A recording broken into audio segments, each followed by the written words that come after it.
Goeiedag almal, Jaco vir hierso, 17 Mei 2024. Ek is van Sierra Victor.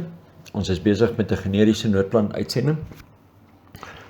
Ek wil net weer eens beklemtoon, en jy sal dit sien op bo aan elke PDF staan dit, dat hierdie noodplan is generies van aard en moet nie as 'n onveranderbare of onaanpasbare riglyn hanteer of geïmplementeer word nie. Jy sien, daar's baie organisasies wat noodplanne het, maar hulle hou dit net vir hulle eie mense, hulle eie lede. Ons het net besluit, almal van die volk, of almal is deel van ons mense. 'n Lidmaatskapkaartjie of 'n debietorder maak jou nie nou dat jy in 'n spesiale posisie is dat jy 'n noodplan mag hê, terwyl ander lede nie mag hê nie. So, ons het daarom besluit, dit is 'n generiese noodplan. Maar, soos julle self weet, ek weet nie hoe lyk jou dorp nie, ek weet nie hoe lyk jou stad nie, ek weet nie wat jou omstandighede nie. So, hierdie is riglyne. Van dit kan jy volg, van dit hoef jy nie te volg nie, maar laat dit jou verstand aan die dink sit. Goed. Volgende wat ons wil ook net noem, hierdie is nie 'n aansporing tot geweld nie, of 'n opstand nie, maar bloot om as 'n riglyn te dien vir die beskerming van landsburgers, hul eiendom en hul regte, sou anargie of oorlog uitbreek. Goed, en dan hierdie noodplan word gratis verskaf en versprei. As julle ooit eendag ergens te hoor dat iemand hierdie noodplan vat en hulle probeer geld maak uit, kontak asseblief ons enige Sierra Victor admin lid, of julle kan 'n WhatsApp los op ons Sierra Victor foon. Die nommer is 064 885 4009. Soos ek sê, al hierdie inligting is op ons PDF, wat saam met hierdie stemboodskap uitgaan. Goed, vandag gaan ons kyk nog steeds na die gesinsnoodplan. Beweging, sekuriteit. Goed, nou die scenario is, ma en pa is by die werk, kinders is dalk by die universiteit, of by die skole, of ernstig, en skielik kom na 'n noodberig deur. Manne, die vet is in die vuur. Daar is opstande, die ouens skiet op mekaar, dis chaos, of, soos wat ons al gesê het, is dit dalk 'n noodplan, of die noodplan kan aangepas word vir vloede, of brande, of enige ander natuurramp. Goed, dis die scenario, daar is chaos. Die gesin is verspreid oor die dorp, of oor die stad, hulle moet nou almal by 'n punt uitkom. Goed, jou eerste punt is, wat jy gaan doen in jou familie noodplan is, jy gaan sit en dan gaan julle 'n eerste RV, 'n rendezvouspunt, gaan julle identifiseer. Nou gewoonlik in die meeste gevalle sal dit dan die huis wees. So jy identifiseer die huis, almal onttrek na die huis toe. Maak nie saak waar jy is nie, maak nie saak of jou selfoon opvangs of wat ook al is nie, as daar chaos is, byl vir die huis. Goed, of as jou huis dalk in 'n omgewing is wat jy dink 'n brandpunt gaan wees, dan stel ons voor jy kry 'n ander RV-punt. Goed. Baie belangrik nou. Dit help nie net 'n RV-punt en net nie roetes soontoe nie. So, gaan ry roetes. Identifiseer veilige roetes, algemene veilige roetes, onder normale omstandighede veilige roetes. Maar identifiseer alternatiewe roetes ook. En dan moet jy hierdie goed gereeld gaan ry. Want onthou, daar is padverbouings, padversperrings, padwerke, enigiets kan gebeur. So dit help nie, jy het 'n veilige roete, maar jy ry elke dag dieselfde pad werk toe en terug nie. Kom aan, jy moet buitendien werk toe gaan, of jy moet buitendien huis toe gaan, so jy kan net sowel dit afwissel. En, onthou wat ons gesê het in 'n vorige boodskap, raak ontslaaf van jou GPS. Leer weer straatname ken. In die ou tyd het ons nie eers GPS gehad nie. Ons het almal gepraat van Versagiestraat en ons het Kerkstraat en al die strate in Pretoria en almal het geweet presies waar dit is. Raak ontslaaf van jou GPS. Dis stap 1. Jy moet kan navigeer sonder dit. Goed. Volgende punt. Elke lid in hierdie gesin, en ons weet nou, party gesinne is enkel ouers, dit maak dit bietjie moeiliker, maar elke lid in die gesin moet 'n duidelike taak, funksie en verantwoordelikheid ontvang. Goed, so ons gaan nou maar kyk na 'n normale gesinsverband. Ma, pa, 2 kinders. Goed, Die onmiddellike skakeling is met ons noem dit die sentrale inligtingshub, of wat ook al julle dit wil noem. Dis gewoonlik maar die moeder. Nee, dit is een persoon. Almal rapporteer aan haar. Sy tree as 'n kontrolekamer op. Goed. So julle bel nie mekaar nie. Tensy dit van die kontrolekamer afkom. En in hierdie voorbeeld is dit nou die moeder of die vrou in die huis.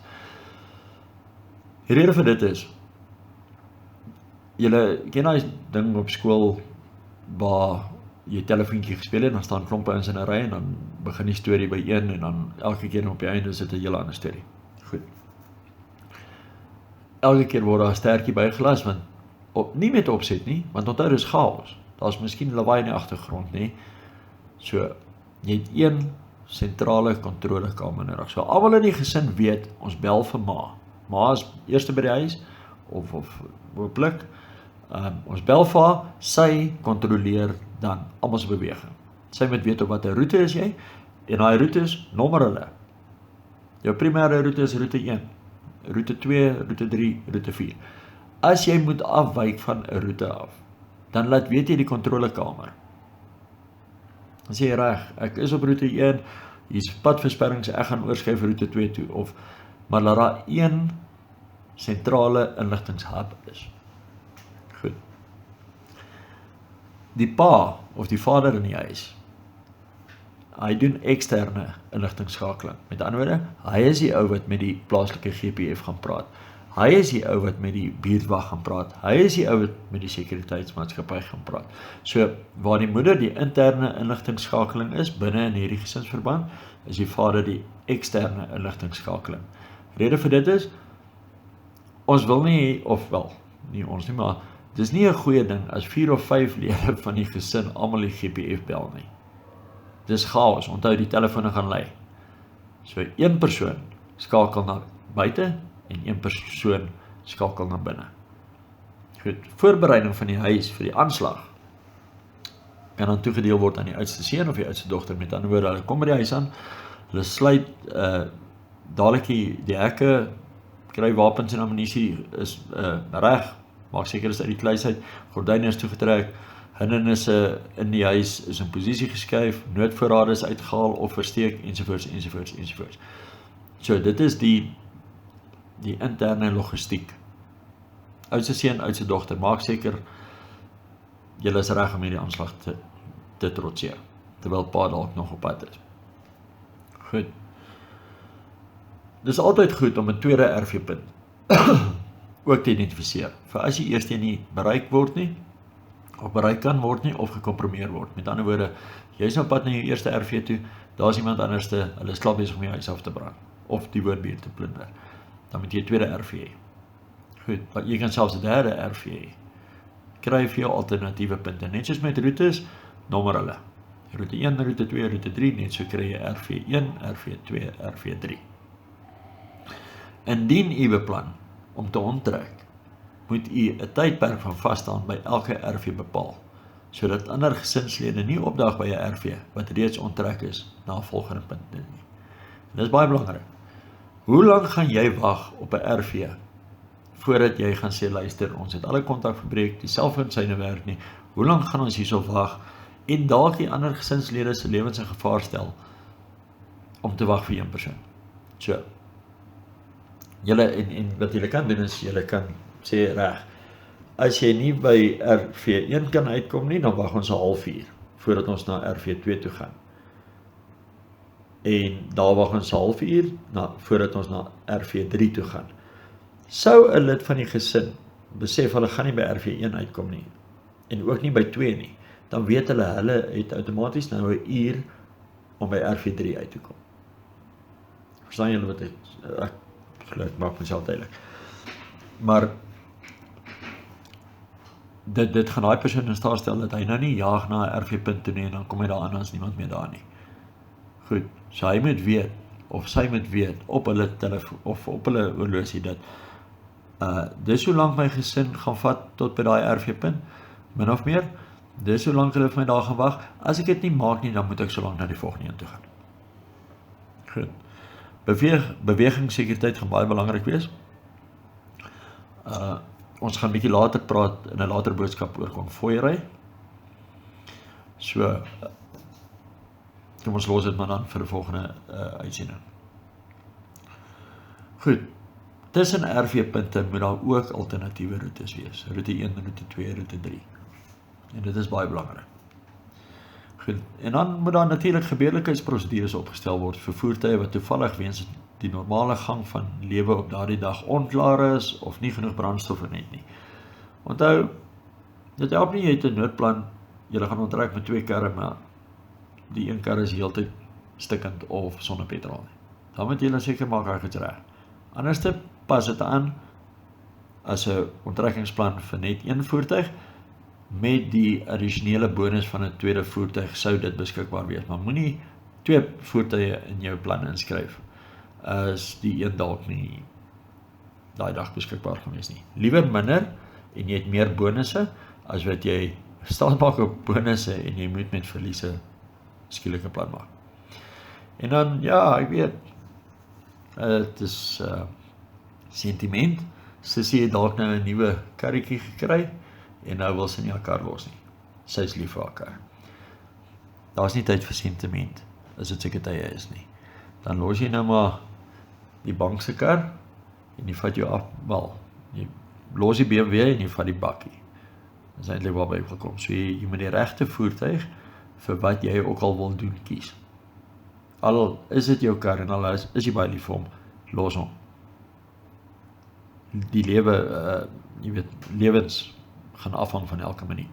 So, moenie tel hom nie, besluit vooraf, daai kar los ons, daai kar vat ons. Goed, en dan maak seker julle voertuig is vol. Jy weet, baie mense, en ek verstaan dit, die ekonomie druk, hulle ry hulle kar leeg, tot die petrolliggie aankom, dan maak hulle hom eers vol. Hou jou kar half, want elke keer as jy om net tot by half ry, en jy maak top hom op, dit is dieselfde as wat jy hom leeg ry en jy moet hom 2 halwes optop. So, hou jou kar halwe brandstofmerk en top hom net elke keer op.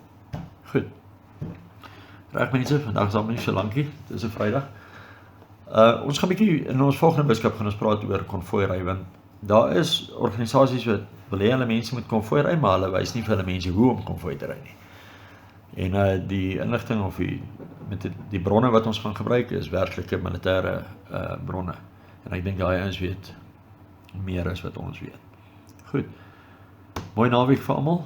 Die Here se genade en liefde. Staan vas in jou geloof en staan vas in jou identiteit. Goeiedag almal. Jaco Fourie, Sierra Victor. Ons staan vas deur die storm.